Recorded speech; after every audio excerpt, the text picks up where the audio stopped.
আজকের রেসিপি কালাই ডালের বড়ি দিয়ে লাল শাক ভাজা। কড়াইটা গরম করে সর্ষের তেল দিয়ে দিয়েছি। এখন কালাই ডালের বড়িগুলো ভেজে তুলে নেব। বড়িগুলো ভেজে তুলে নিলাম। কড়াইতে অল্প তেল দিয়ে দিলাম। ফোড়নে আমি হিং আর রাঁধুনি বাখর দিয়ে দেব। এখন লাল শাকটা দিয়ে দেব। পরিমাণ মতো নুন দিয়ে দেব। এখন আমি হলুদ গুঁড়ো আর 3-4টে কাঁচা লঙ্কা দিয়ে দেব। ভেজে রাখা বড়িটা দিয়ে দেব।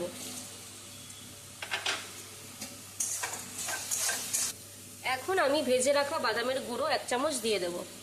তারপর ঘি দিয়ে নামিয়ে নেব।